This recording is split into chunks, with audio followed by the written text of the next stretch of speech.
Hello and welcome to Watching Movies with Kenny and Samantha. Woo! Where's April? No one knows. She's managing her basement flooding with water right now. So it's me and Samantha, which is good because you and I have already watched a movie, just the two of us. Yes. While she was in Europe. Yes. I'll do my best to be a good co-host. Were you actually nervous about extremely nervous. Well, if it makes you feel any better, I don't think anyone listens to this show, so I will, and I will judge myself. Well, I'll listen to it for sure. So what movie are we talking about today? We are talking about Inside Man with Detective Keith Frazier. Yes. Great flick. Awesome movie. Yeah, I was asking you because we needed to record a movie, and it was just going to be you and me. I was like, what's a movie that you think of as like a just you and me movie kind of thing? Which is tricky because a lot of the movies that we enjoyed as a family. Yeah, all like them, yeah. But yeah, this is one I think that I recommended to you initially. Yes. I watched it in high school on a lark. I had a group of friends who would be like, let's go to the movies. And I think I described this in the commentary track too. Yes. And I'm like, what is playing right now? Oh, we don't know. We're just going to see what's there. And I'm like, oh no, this never works out. And Not for you. This was one of those movies that we watched just randomly, and it was really, really good. And I realized as I got older, and I would recommend this movie to people, no one saw this movie, no one knows about this movie. It did okay at the box office, so it's not like it was a flop or anything. But for whatever reason, in my circles, nobody knows about this movie. Not super memorable, I guess. I find it to be super memorable. Right.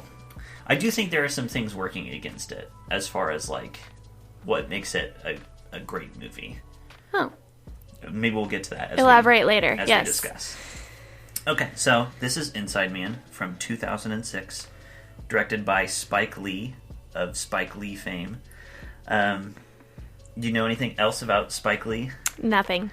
Does the name, I've definitely heard about Spike Lee, and I know you talked a little bit about it while we were watching the movie, about him, but, I mean, I don't really do deep dives on directors or styles or anything like that, so... Well, especially, your demographic. I mean, Spike Lee hit the height of his, powers was before my time, too. Mm-hmm. And so I knew about it, kind of secondhand. Then even more beyond that, it's like, the name, basically. Right. Yeah. So he had some very big movies and some very important movies. I think he has 2 or 3 movies that are in, the Library of Congress as being, culturally important. Oh. Do you have an example? So the big one is Do the Right Thing. Heard of it. Yes.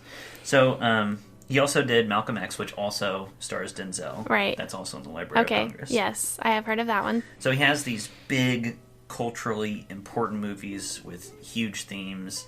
A lot to do with race, which is a part of this movie, but not central like it is for those other 2 films that I mentioned. Right.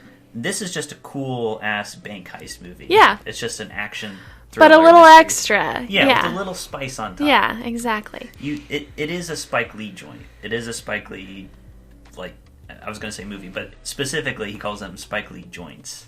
Okay, you said that when we watched the movie, and I was like, maybe that's just a term that I don't know. So he always, at the end, it might say, a Christopher Nolan film. Right.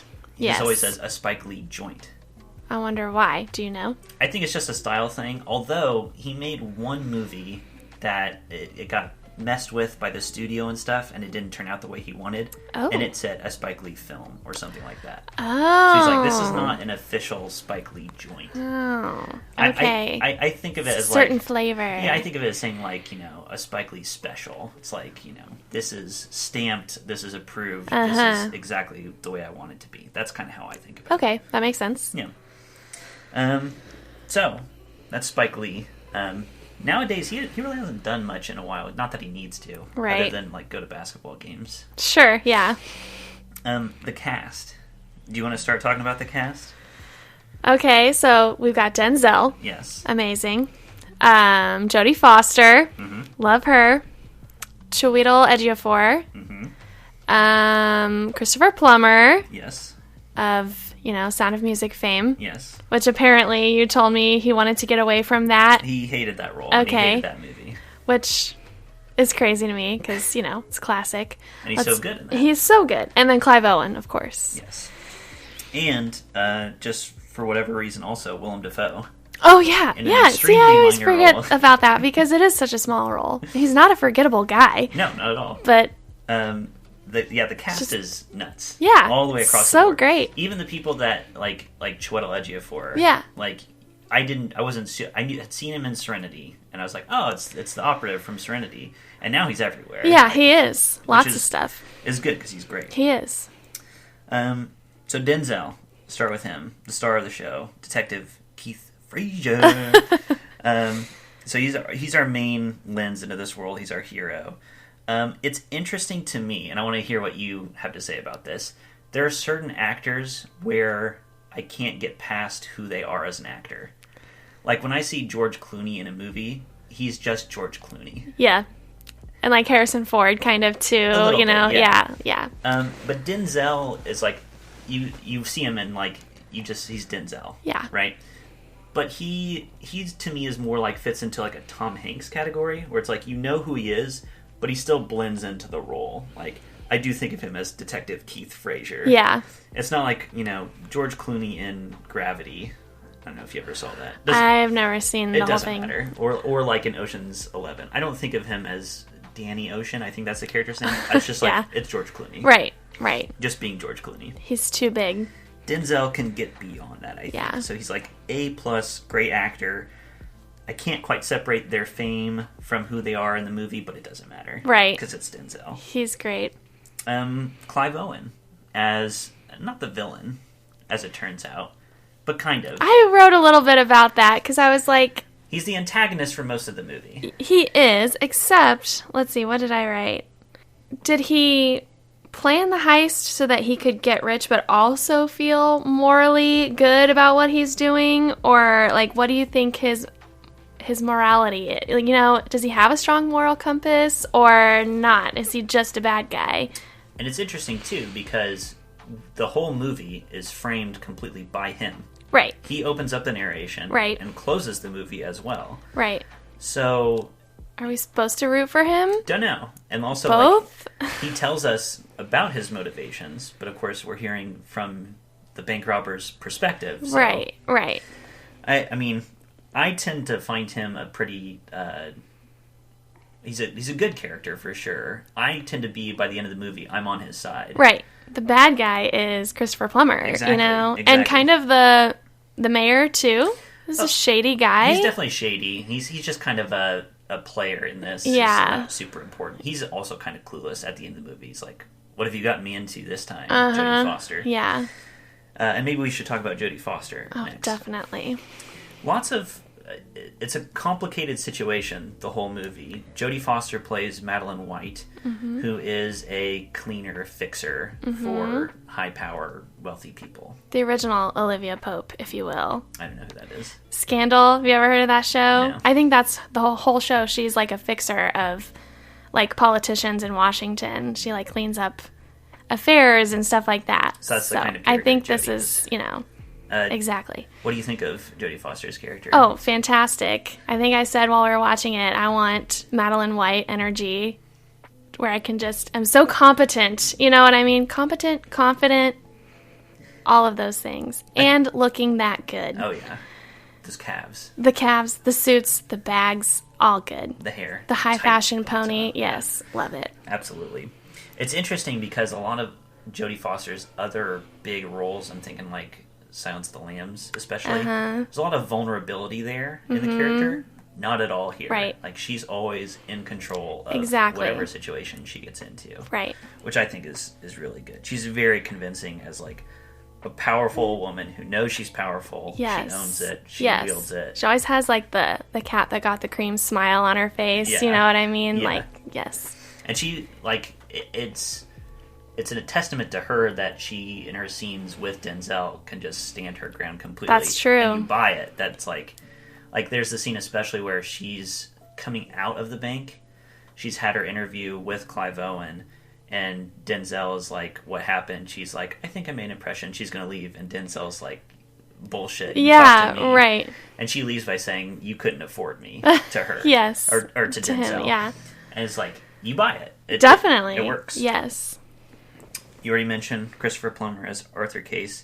He's said he much prefers villainous roles. And he does a good job. At least I think he does. Definitely. He does a good job of being like, he can do both, because in the movie he oscillates between doddering old wealthy grandpa. That's what I was going to say. Like, is he as clueless as he kind of makes himself out to be when he walks into the trailer and is like, I'll sit right here and be really quiet. Yeah. No, he knows what's going on. He's very good at doing the mask off move, which he does a couple times in the movie, where he's like, he's cheerful, he's the doddering old grandpa, and then it's just off, and it's just like no humor at all in his face. He's very good. Yeah. Willem Dafoe, huge overkill for the role. You could have got anybody. I'm not mad about it. Right. It's totally fine. He's just like, he's the police officer, the detective guy. The beat cop kind of, yeah. Who's just on the scene managing things. Mm-hmm. More of a tactical guy, I guess. Yeah. He's but fun. So good, you know? Good. Like, it's just, that could have been anybody. Didn't need a lot for that. No. And then, we already mentioned Chiwetel Ejiofor. He has a name in the movie. I just wrote him down as the other detective. Yeah, I have no idea what his name is. I think it's Bill Mitchell or something. I don't even know if you hear his utterly name. Forgettable. Yeah. He's just the other detective. He's Denzel's partner. Right. The thing I like about him... Well, I like him as an actor, period. He's always good. His character is pretty underwritten. He doesn't have, like, a ton of lines. He's not super important. But he is his own character. Ejiofor brings a lot to it, where you buy him as Denzel's partner, and you can you see their dynamic. In the end, when he's like, "Let me see your shoe," you know, yeah, absolutely. That's really a great. Or especially, and we'll probably talk about this later too. The interviews with the hostages, their dynamic is really nice. Yes, as partners. Okay, so I guess we should start with overall. What's the movie about? How would you describe this to someone who's never seen it? What's the movie about? A very carefully planned bank heist, but it's not what you think at the same time. Yes. It's like, be prepared to go, oh, at the end. Yeah. So it's not just your run-of-the-mill heist to me. Absolutely. Which is interesting, because I recommend this as like a great bank heist movie, even though I think Denzel's character says several times, this isn't a bank robbery. Uh-huh. As you learn, it starts out pretty straightforward. Yeah. The movie opens and we get our masked, faceless bank robbers taking control of the bank, taking hostages, saying to the police, I've got hostages in here, you know, send police, the usual. Here are my demands. Mm-hmm. And it unfolds from there, and something is not quite right. Nothing's adding up with how they're doing things. I wanted to open... I mean, I guess we just start with... as I said, there's this framing device of Clive Owen's character, Dalton Russell, saying, here's what's going on. And I love it as a setup for a mystery that you're about to see. Because he basically gives you a riddle. He's like, I executed the perfect bank robbery. I'm somewhere that you might describe as a prison, or would most readily be described as a prison. But there's a vast difference between this small space that you can't leave and a prison cell. And it shows him in what looks like a prison cell, like doing push-ups. He's against like a stone wall. Mm-hmm. And you're like, what? Is it prison? I don't understand. Like, what's happening? And that's a great setup for what you're about to see. I wanted to say, I watched a good video recently by Mark Z called Tell, Don't Show. You ever heard the saying, show, don't tell? Yes, for sure. This is a common I teach about thing. that, and where instead of like just telling your reader what's happening or what they should think, you show them with images with what's happening. And this video by Mark Z was Tell, Don't Show, where his whole point was, you can do exposition well. There are good ways to just tell the viewer, the reader, what's going on in an effective way. I thought you hated exposition. It depends how it's done. So I think a great example, and he uses this in his video, he talks about the opening of The Fellowship of the Ring with the narration. Yeah. Like, you need this background. For especially sure. if you've come in and you know nothing about Lord of the Rings, right, you definitely need some background before you can just jump into the story. Right. And it's done in a very kinetic way, even though, it's just Galadriel just telling you straight up. I mean, she could tell you anything and it would be great. Sure.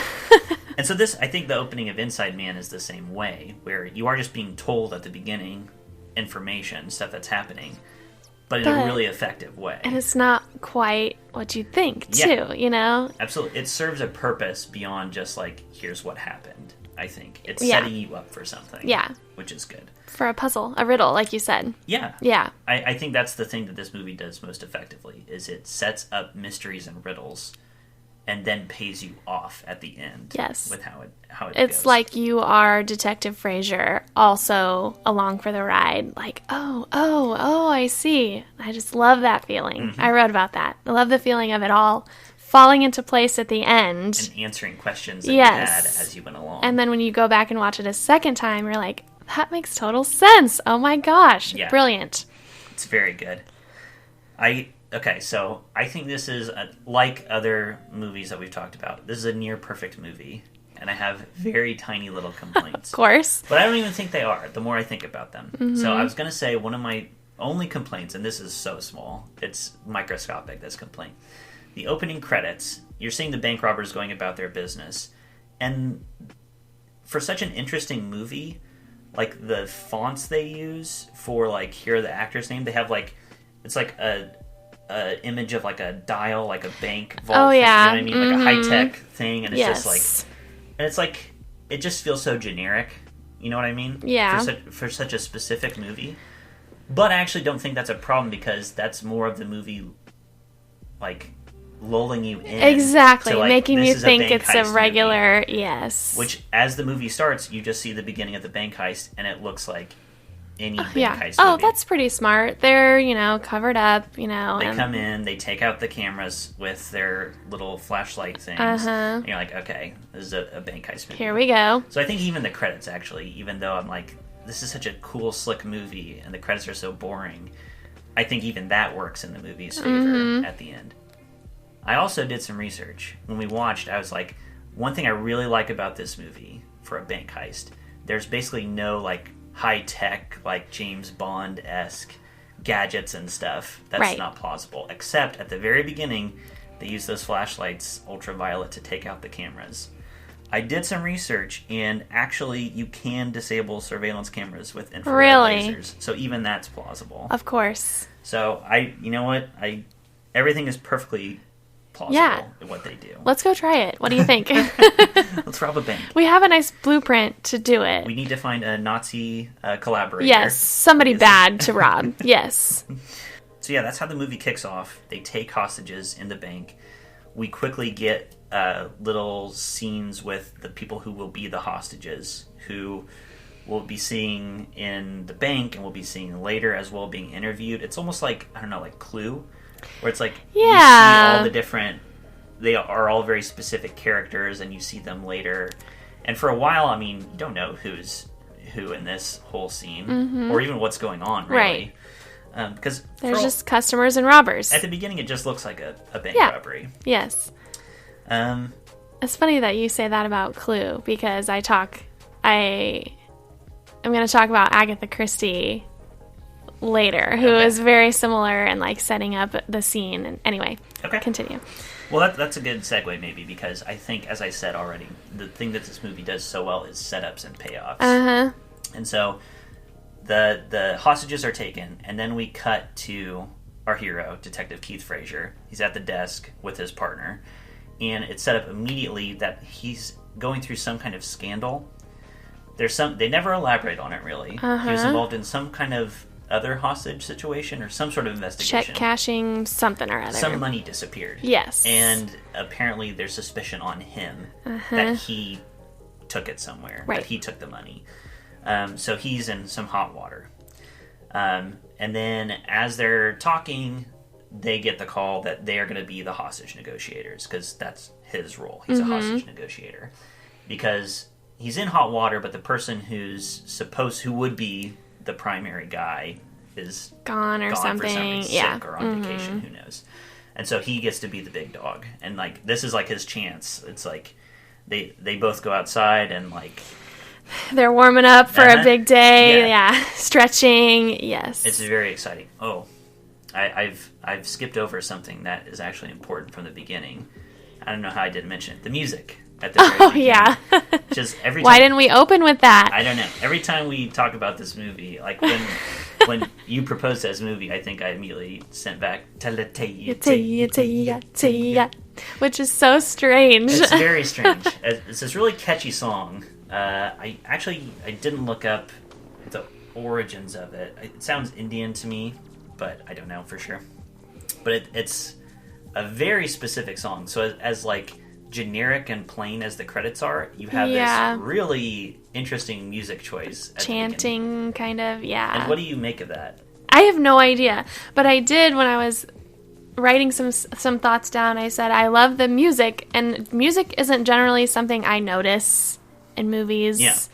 Unless it's like Dune, obviously. The sound effects are a big deal. But like even like later when they were going into the bank and it's just like the trumpet sounding a little bit. Yeah, it's like it keys you up to like to their level, you know? It's like, what is going on? Yeah. I don't know. It's just, I thought it was good. It is very good. It's very unique. Mm-hmm. Like I think it would be very easy to have like a Hans Zimmer-esque score. Right. Although funnily enough, he did Dune 2021. Hans Zimmer Oh, did. really? Well, that's okay. Tangent time. So we just rewatched Dune 2021, and I think it's a fantastic movie. And the first time I watched it, one of the big things I noted was I really liked the soundtrack a lot. And then I was watching other people review it, and one of my favorite channels, Red Letter Media, they were reviewing it, and they said, it's your typical Hans Zimmer score. And I was like, I disagree completely. Yeah. I didn't know it was Hans Zimmer. And it's so different from what he would normally do, which is like, if you listen to like the Pirates of the Caribbean theme, and then the Gladiator theme, and then the Inception theme, like, they all kind of sound similar epic things happening. Yeah. And this movie is brassier and more ostentatious, which as a movie as a whole, I think it is. So I think it works super well. Yeah, I agree. But like, I don't notice music though, so I have no authority to speak on that. So, well, it depends. You know, I think it's okay for a soundtrack to kind of blend into the background, and it's also good when the music stands out to you, as it does in this movie, without taking anything away. It's a good accentuator of the things that are happening. Mm-hmm. And you'll always also notice when things are silent, which there are times in this movie that are totally silent, and there is no music. Yeah. So that's definitely something I noticed, the absence of it. Mm-hmm. And I feel like that's something that movies use infrequently to really... Silence. Yeah, to really make you sit up and listen. Yeah, pay attention. Yeah. Yeah, even the scene you mentioned at the end where they're going into the bank finally at the end, and the horns, it's very quiet, and then... Yeah. Like, it puts you just on edge a right, little bit. Yeah. So, setups and payoffs. It's a very basic concept where it's like you set something up earlier in the movie, and then later it has some sort of payoff. And this movie does it all over the place. And nowadays, I just feel like movies have forgotten this very simple concept. So you've got the overall mystery, of course, which pays off at the end. You've got, as I mentioned, Detective Frazier's hot water with the police department pays off as the movie goes on. Arthur Case, the owner of the bank, has some kind of secret that pays off in the end, both in learning what it is and how it's being used by the bank robbers against him for the heist. Even smaller things, the spy recording pin that one of the police officers has. Yes. She's just mentioning, like, you know, they're going to send in pizza to the hostages and the hostage takers. And has these little, I don't know what you would call them, in the pizza box, the little tripod things that hold the pizza box up. Oh, yes. They put a recorder in there. Yes. And their Detective Frazier and them are asking, like, wow, real James Bond shit. And she's like, oh, yeah, and there's also this pin. You know, you press to record, it records for... It just feels like natural conversation. And she mentions, you know, you can get it on Amazon for $20. Right. In the end, that pays off because Frazier uses that when he's being interviewed by Madeline White and the mayor for his own leverage. So everything that's planted pays off. Yes, eventually, absolutely. And it's set up properly. It's set up ahead of time where it's not like right before we need this in the movie, we put it in. Right. It's like earlier, and it feels natural. It feels good. Right. Also, the bug transmitter. So a hostage is sent out with something around his neck, this like metal like drawer lid something, and it has a message written on it. We need food, basically. Right. They put a transmitter in there so they could hear everything the cops are saying. Which seems crazy that they didn't catch that, you know? Maybe. But you didn't look at it too closely. Yeah, I guess they wouldn't imagine that robbers would want to listen to them, or I don't know. Yeah, you would think. I mean, I guess they would have like bomb sniffing dogs sniff around, because they do have those in the movie as well. But all they're looking for is weapons rather than that type of thing. Huh. Interesting. Yeah. So all this, and then as soon as that happens, like, the wheels are set in motion of the plot. There's lots of different things going on, because you've got the detectives, we've got the hostages and the hostage takers in the bank, and that plot unfolding, where they're having the men and women on separate sides. They're having them dress up in the same painter's clothes, and they're taking their cell phones. It's very meticulous. You get that sense right away. There's a very clear plan here. And I love that they're doing all these things and you don't know why they're doing all of them. Makes sense. We're taking your phones, like that kind of thing. Yes. Separating the men from the women. Yes. We don't know why they're doing that. Then shuffling them from room to room to room to room and mixing them all up. Yeah. So confusing at the time, and then pays off later. It does. And I like, too, one thing you were talking about, Agatha Christie. I love when the clues are there. Yes. And you could have put it together if you were clever. Yes. So they're, as you're saying, they take these hostages, they put them in the rooms, they put masks on, they put blindfolds on them.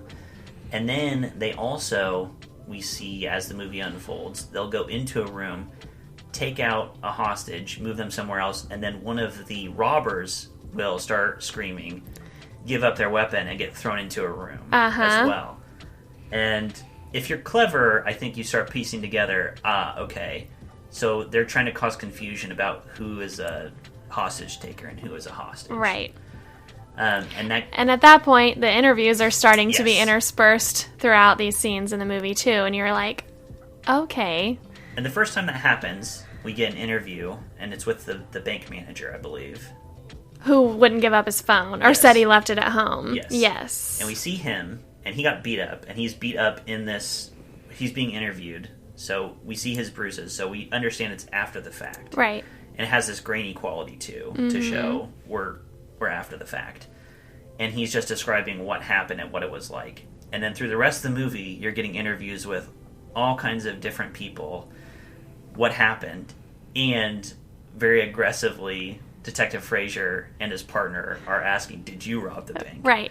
Which we're as the audience, you're like, of course not. Did they? I mean, they were a customer in the bank, right? But then you're like questioning your own memory of the thing. And we talked about memory while we were watching the movie, too, about how memory isn't reliable and all of that. Yeah, so. If you really were investigating and interviewing these people, they could easily give you lots of conflicting information. Definitely. They probably would, especially if it's a confusing situation. It was designed to be confusing for them. Right. It's part of the genius of it. Yes. I think, in general, this is one of my favorite, like, most rewatchable movies. As you said already, picking up details that you might have missed previously.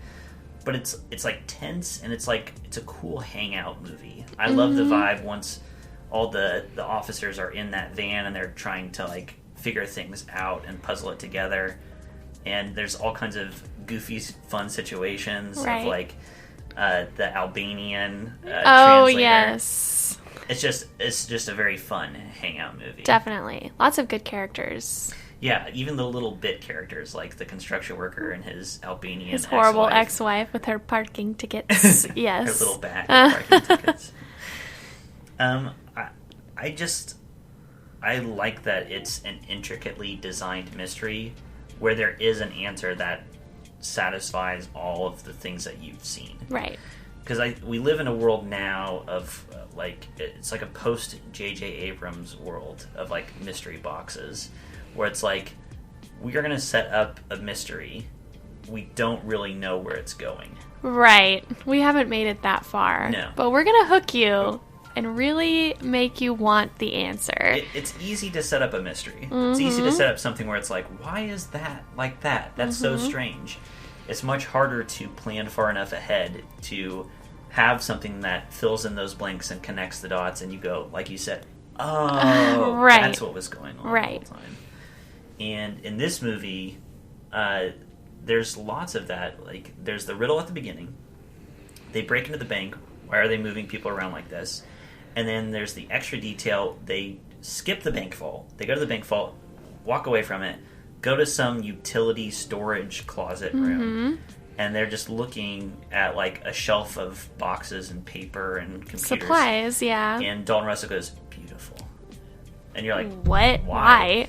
And then they start pulling out and start digging.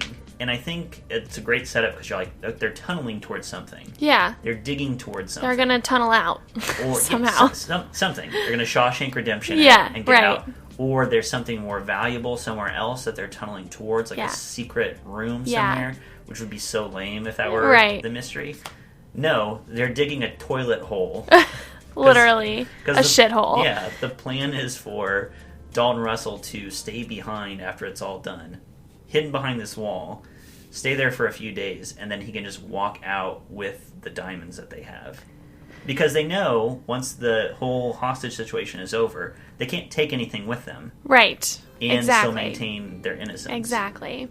And you have to think he has a very identifiable voice, too, you know? I feel like that might be part of it, where it's like... That's interesting, because... Because he's the only one that talks to them. Yes. None of the rest hear their voices, really. That's right. It's interesting. So, in doing a little more research, Clive Owen was hesitant to take the role because he is masked and wearing sunglasses and has a hood up for 98% of the runtime. So I think it's two things. One, what he said is that how do you emote, how do you act when you don't have a face the entire movie? And two, he didn't mention this, but I think this is part of it. Like, it's kind of a blow to you as an actor where it's like, my face just isn't part of the movie, really. Right, like, yeah. I'm not role, a memorable, actor that way, I guess. But he is memorable to me. Definitely. Like, he's very threatening, very imposing, and much like I said for Jodie Foster, when he stands up to Denzel, when he's like face to face with him, I buy that he's an intimidating presence. For sure, yeah. Like V from V for Vendetta. Yeah. You never see him, but man, is he memorable. I think I really respect actors who are willing to do that. Yeah. There's also the remake of Judge Dredd. Oh, is that with Carl Urban? Yes. He keeps the helmet on the whole movie. Yes. Never shows it. You just see his frowny face the entire time. And I really respect an actor who is willing to do that. It's like The Mandalorian, too. Yeah. I kept asking, when is he going to take his helmet off? And Ted's like, they don't. It's part of their creed or whatever. They just don't take it off. And I was like, if I can't see Pedro Pascal's face, why am I watching this show? Well, I thought... again, a little tangent here. I liked season 1 of The Mandalorian. I didn't watch season 2, not interested. I like season 1. I'm mad that they did take the helmet off. They just can't resist. That's what I heard, that I never finished it, that they did take it off. That would have gratified me extremely. Well, maybe there's a reason obviously to watch you're a purist and was like, no, that's dumb. That's why I like V for Vendetta. Like, he doesn't take it off, and at the end of V for Vendetta, maybe we'll do a review of this sometime. Yeah. Like, Evie goes to take the mask off, and he says, there is a face under this mask, but it's not me. Like, I'm not this mask, I'm not the face, I'm not the bones underneath. Like, right. The ideas are what's important. And it's like, right. Yeah, commit to that. Keep the mask on. Yeah. Anyway. So poetic. You do see Clive Owen's face in the movie a few times, but he was hesitant about it. Only in scenes by himself, though, right? Well, at the end. At the end, as well. When it's okay to see his face. Right. When he's leaving the bank and meeting up with people. Yes. So many of my notes here are just good. Music, good. Twists, I know. Good. I wrote a lot of, I really liked this, and I really liked that. As I said, we get the idea as it evolves that this isn't really a bank robbery. Because as they are explaining, again, it's good exposition where it's the police just talking about the situation, but they're helping us understand too. It's like Denzel at one point says, like, they make demands, we don't meet them, they give us more time. Yes. I wrote a little bit about how, like, I obviously don't know anything about police work or detective work, but I feel like he's a much smarter than average detective. Wouldn't you agree with that? Yeah, I mean, he's definitely portrayed that way. Yeah. To the point where Dalton Russell says to him at the very end, like, you're too damn smart to be a cop. Yes. Get out of here. Exactly. Like, I was like, it seems like he profiles the robber very astutely pretty quickly, too. He's like, he's not going to kill anybody. He doesn't want any of this stuff. He's in there for some other reason. We just have to figure out what it is. And I feel like most people would be like, that's secondary. Right. Whatever, you know? And we do get that. When he eventually gets kicked off, they're going to play it very straight. And they're just going to just charge it. Yeah, exactly. But that's what I was going to say. The twists are good. Like, we get the idea that it's not a bank robbery, which is like, what the hell's going on here? Denzel calls the bluff and says, you're not actually trying to get a bus and a plane and $50 million. Like, that doesn't work. Right. You know that. Yeah. So Denzel really calls his bluff when he gets to go in, see the hostages, and before he leaves, he gets the drop on Clive. Yes. Like, tackles him down the stairs, is like trying to take his mask off, and then gets stopped by one of the other robbers with a gun, quote unquote. But Dalton Russell gets pissed and, like, shows him his gun and is like, you roll the dice, you see what happens. And they kill a hostage. Yes. And so it's like, it's a great twist because it's like, you think you are starting to get what's going on. It's not really a bank robbery. They're not really going to kill hostages. And then they just do. Right. And so now you're like totally thrown into disarray. Oh, no, I thought he was kind of a good guy. He had that nice conversation with that kid. He's, a decent guy. And then he killed somebody. Yeah. Yeah. And that's our low point. It's like real consequences. No. Keith Frazier has gotten somebody killed. He's off the case now. Yes. His boss is like, I'm taking you off this because, like, everything was good and now a hostage is dead. Yeah. We're going to go in, which is what they would do. Once they start killing people, they would send in the... If you say so. Yeah. I have no idea. So it's just a great roller coaster of, like, what is happening. Oh my God, yeah. Now we're really in the mud. Yeah.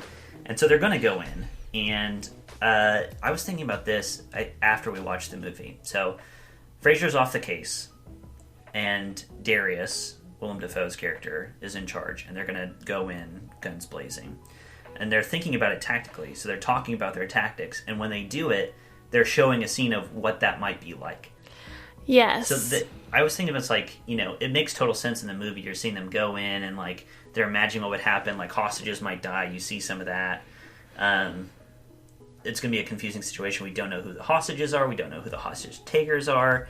It's a tactical nightmare. They had to film all that action, even though it's, like, imaginary in the logic of the movie. It's still an action scene. Right, for sure. It's really good. And one thing that we really haven't talked about is the movie does a great job of showing you what the space is like. It all takes place in this bank and the area around it.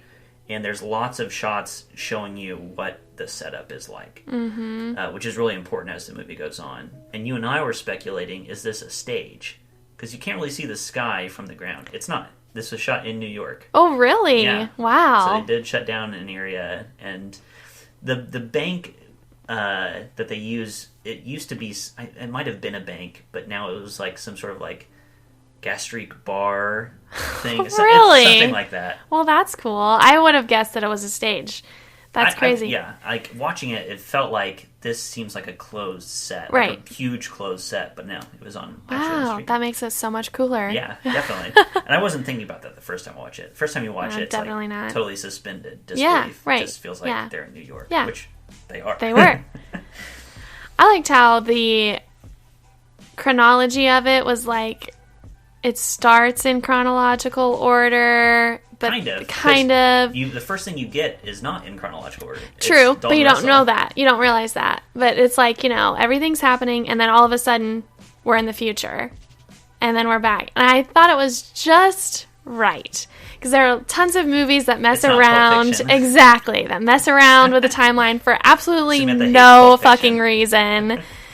Even like Kill Bill, where it shows that she kills Lucy Liu at the end, but really that was at the beginning of her journey. Like, why? What was the point of doing that? There was no point to that. Yeah, you're right on that one. I mean, it was just because he wanted to. But I feel like this was just right. It was just right to make you think.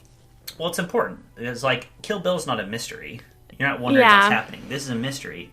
So it makes sense to, like, be bouncing back and forth and being like, what is happening? It's like right. making you wonder, and then it pays off. Yes. And you're saying in Kill Bill, the bouncing around in time serves for no what particular purpose? purpose. Yeah. We know she's going to kill all of them. She has them in an order on her list. Why do number 1 at the end of the movie? Oops, sorry. At the end of the movie instead of at the beginning. I don't know. Especially because everything else in that movie happens in order. Yeah. It's just dumb to me. It's just because he wanted to and thought it was cool. Yeah, you could have done the same movie. You could still open with the bride killing Vernita Green and just say that's the first person she killed. Yeah, exactly. And it changes nothing. Exactly. Anyway. Whatever. That's I really it was just really well done, I thought. I agree. So yeah, I mean, this is kind of the end of my notes, even though there's a lot more movie here. So they do go into the bank. Frasier discovers we've been bugged. They go into the bank, even though he's saying, don't go in, we've been bugged, they know what we're doing. Uh-huh. And then we get even more mystery, like what's happening, because they go in, get the great trumpet score. Yes. Before they go in, I guess first, all of the hostages come out. Yeah, I was going to say, when did that happen? So they're about to go in. I can remember them spilling out of the doors. So they're about to go in, and then they set off like a smoke bomb. The doors open, and all of the hostages and bank robbers disguised as hostages come out. Right. They decided that tactically they're going to use rubber bullets. So they start shooting. Some people get hit with rubber bullets. They're like falling down. They arrest all of them, put them on a bus. We're going to interview them and sort it out later. And now we understand why they're being interviewed. Yes. Because we have right. all of them are here. We know the robbers are among them. How do we decide? Release it. Yeah, right. Then they go into the bank and you learn they didn't take anything. So the whole point of the bug was to know exactly when they were coming in. Yes. So that they could send everybody out. Yes. Okay. I'm with you now. Yes. And I think just in general, like to know what the cops are up to. Right. But you also get the sense that Dalton Russell knows exactly what the procedure is for hostage negotiation. Yeah. And he says at one point, like, Denzel's like, we're going to come in with the tear gas and the shields and stuff. You don't want that. And Dalton Russell's like, first of all, you don't come in when no hostage has been harmed. So it's like, he understands the exact procedure. Yes. He's studied all this. He's like, you're not coming in. Right. Don't bullshit me. Right. And both of them... bullshitter. Yeah, they're like a perfect mirror for each other. Like, they're both very smart. They both know what's going on. They're both, like, puzzling each other out. Right. It's a really good chess match. And you get the sense, well, not just the sense, because the way it pays off at the end, Dalton Russell really respects Detective Frasier. Right. He comes in and there's this, again, setup and payoff. He offers him gum. And you're just like, just a quirky thing that he's doing here. But that pays off later as well. Yes. So they go into the bank. Nothing has been stolen. They find the bag of phones. They find the bag of clothes. They find that the killing of the hostage was faked. Yes, it was a little very prop important. with a hood and like a little injector to show a blood spurt. Mm-hmm. So they didn't kill anybody either. So we profiled him correctly. Yes. Mm-hmm. But then it's like, okay, so what happened? What was the here? point? Yeah. But they know that their main perp, Dalton Russell, did not come out. Yes. And they know that Arthur Case is extremely anxious about something. Yes, absolutely. So now it's after the fact. It's all done. And I think you commented when we were watching the movie, there's so much more movie after the bank robbery is done. There's like another half hour Yeah, you of think, movie. okay, so that's it. But yeah, there's so much more to be revealed. Yeah, so Denzel's boss says, bury the case. And I think when we were watching, it was like, why would he say, like, like Denzel says too, this stinks to high heaven. Like, something happened here. And his boss is like, no, get rid of it. And like it never happened. Right. It's just like all these people didn't get held hostage for hours at a time. And then an important clue, he says right after that, oh, by the way, that check and cash thing, they found out where the money is. And that's our big clue that this guy is in the pocket of Madeline White and the mayor. Right. And that was the bribe that happened. And we find out that Detective Frasier's his career has been sped up. Fast-tracked, He's yeah. detective first grade now, which is what he... Yes, exactly. That's where our favorite line comes from. Yes. It's like, everybody's getting theirs, I'm going to get mine. Everything is not what it seems. Detective first grade Keith Frasier. Yes. So satisfying. But not satisfying to him at the same time, because it's like, but this seems not right. Yeah, and he's a good man. He pursues it. Yeah. And so in investigating it, where does it start? Because so next thing that happens, he goes to the court house and speaks with a judge. He comes out, and Madeline White is there. Like, why did you speak to this judge? We learn it's because he was getting a warrant to search for a missing safe deposit box. Yes. This is what he discovered. There's one safe deposit box with no records. Yeah. Going all the way back to the founding of the bank. Right. So he gets a warrant. And this is the tip-off that he'd gotten from Dalton Russell, yes. Right? Yes. Well, did we talk about that? No, it was not. He finds this out on his own. There's a missing Oh, safe he's going deposit. through all the cards, Yes. isn't he? And Yes. he's like, there's a missing deposit box. And so Madeline White is like, you need to lay off this. Like, Yeah. kind of vaguely threatening. And this is when he pulls out the recording pin. It's like, I have a record of you and the mayor threatening bribing. me. Yeah. So, and she's like, just let it go. Like, you're a good detective. Everything's good. Everybody's happy right now. And he won't let it go. Right. So he goes to the bank, goes to check out the safe deposit box. And lots of things happen right now. Yes. Because this is the moment when Dalton Russell is escaping from his secret compartment. His prison cell, quote Yes. unquote. He comes out of there, and they get a call because the other co-conspirators are outside. Right. And they see Frazier and Walking his partner in. coming in. They're like, oh no, he knows he's in there. But they don't know. Right. He goes in, bumps into Dalton Russell. Another quick setup payoff for later. Yes. And he goes in there, goes to check the safe deposit box, and finds lots of stuff in there. Gum. He finds the gum as a way to say, hey... It's his calling card. Yes. Yeah. He set that up earlier as a sign of, this is me talking to you. Right. And there's a Cartier ring, and a note that says, follow the ring. And this becomes the clue that leads him down the rabbit hole of Arthur Case sold out his friends during World War II to make his fortune with the Nazis. Mm-hmm. And this is what he's been trying to hide the whole time.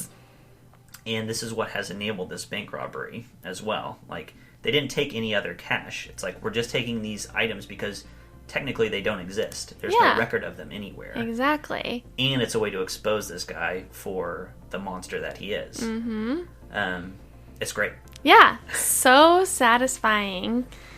And Madeline White still somehow comes out on top, too. Yes. Because she goes back there and talks to him while he's, in the barber's chair in the back room of wherever the hell. And he's like, I've got a lot of dirt on you, And she's still... So you're in my pocket now. Exactly. She's still in charge. Yeah, which is she's always in charge. Great. Yeah.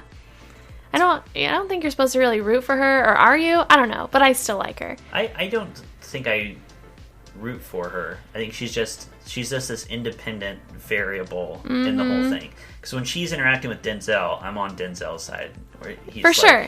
Kiss my black ass. ass. Yeah, he's the good guy, and he's trying to do what's right. And she's the person trying to make a buck off of helping people in power. Exactly. Like, it doesn't feel good until the end where she sticks it to this guy. Exactly. Who deserves to have it stuck to him. Right. Mm-hmm. And she has the moral high ground on him. Mm-hmm. Although she says something too where she's a little morally gray.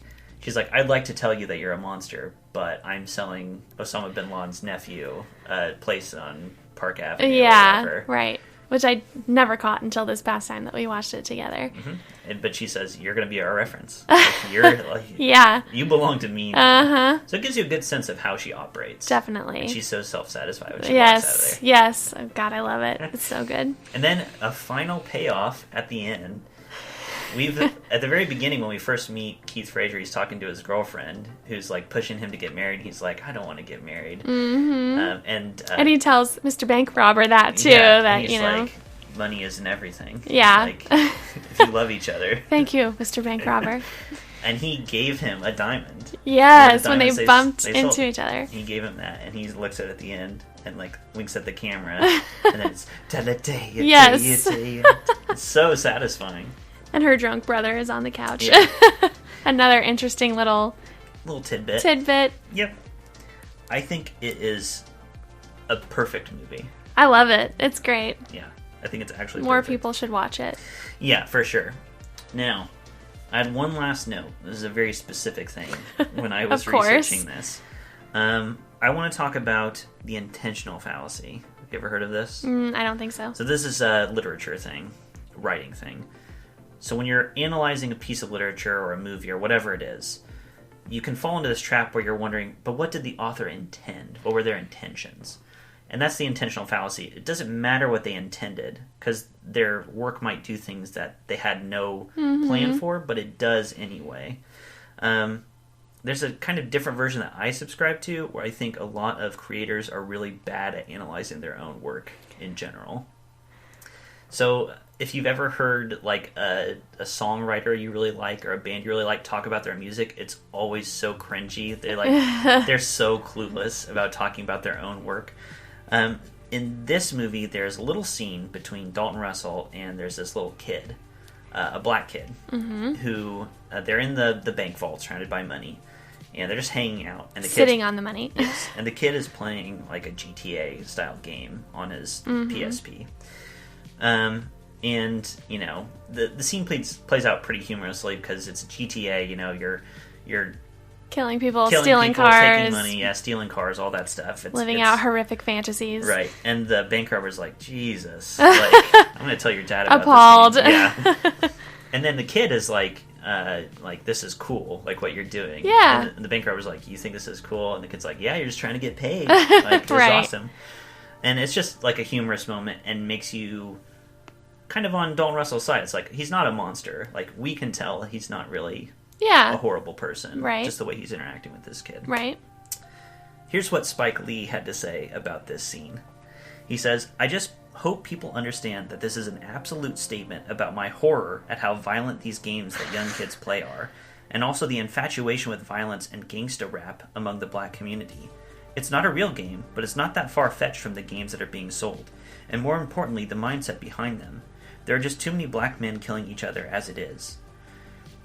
To me, this, reading that quote and how it fits in the movie, it's like, this sounds like a freshman in, like, a short story writing class talking about, like, it's so, like, shallow, like, unanalytical. I don't know, it just blows my mind that in his head, that's why that's in the movie, as, like, a critique of GTA-style games. Yeah, I would never have put that together. I thought it was just for us to be like, oh, that robber's a pretty nice guy, I think. Yeah. Which, you know, again, intentional fallacy. This is what he intended. It doesn't do that, thank God. Because that would be a black mark on this movie. It's just so pointless.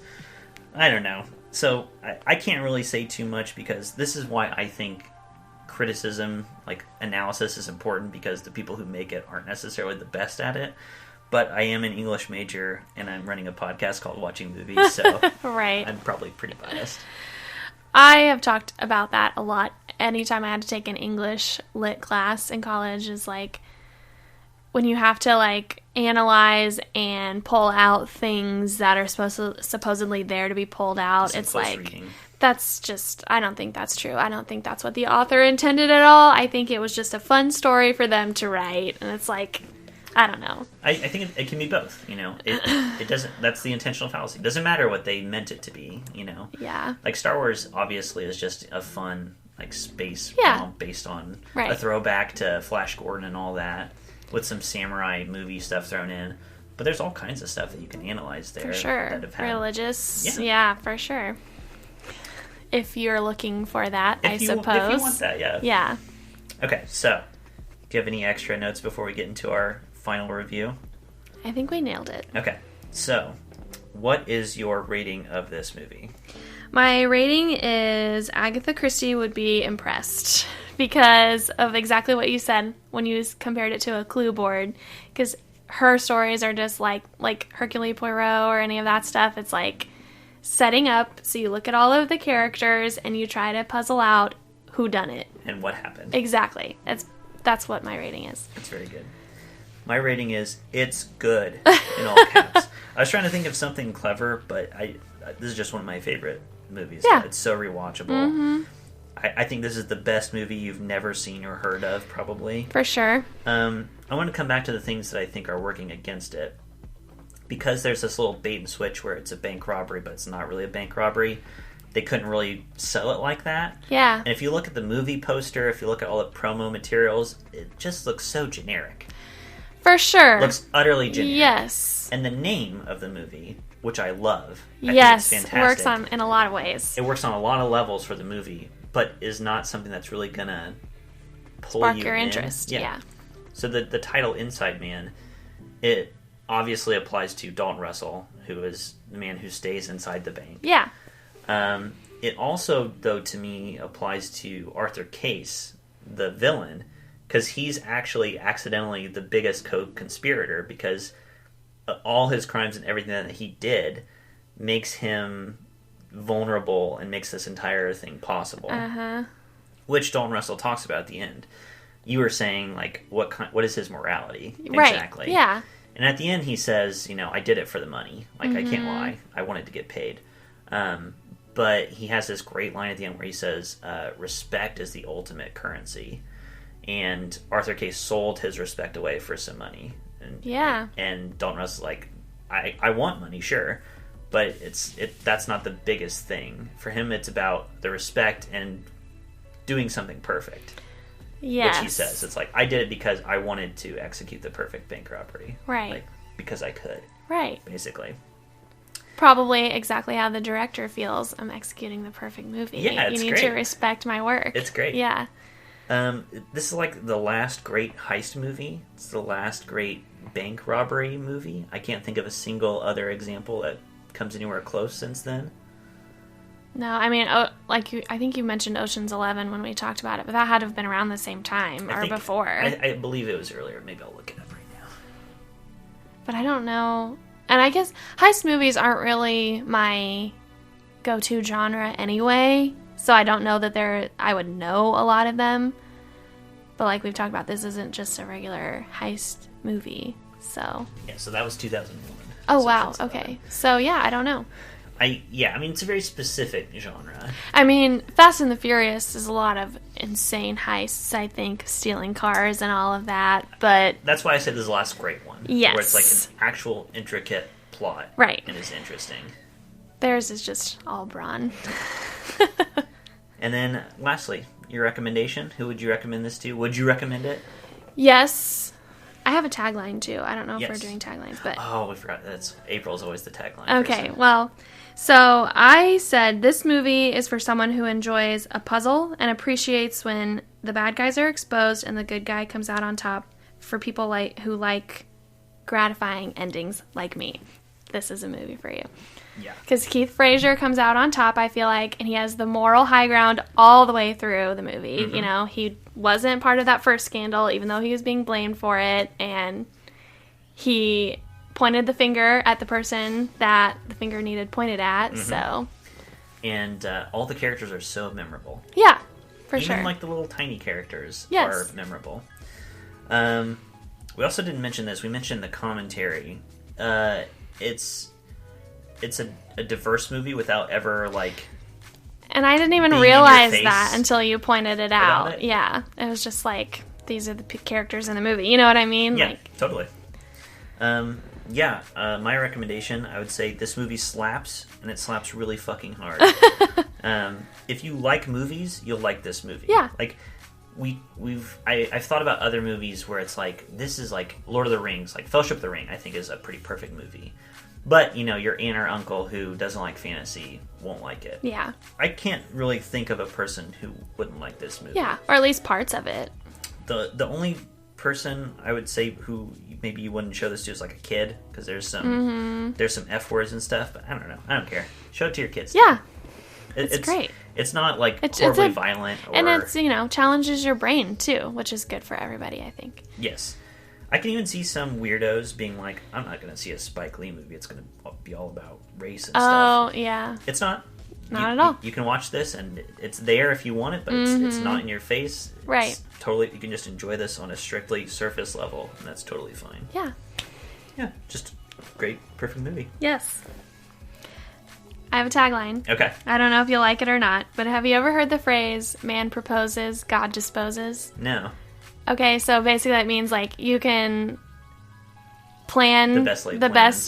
the best laid plans of mice and men, and people are gonna fuck it up. So it's like, I feel like everyone in this movie had a plan and it got messed up in some fashion or another. So that was my tagline. Like, even Dalton Russell's plan, it was the perfect plan, but he didn't plan on having such a smart detective in his face about everything that he was doing. Yeah. So. And it does get sort of messed up because he almost tackles him and gets him out of, yeah, exactly. So that's what I wrote. Very nice. Okay, so I think what I want to do is, I have not looked this up yet. I want to look up the actual tagline for Inside Man, and we'll leave it on that now. Okay. Okay.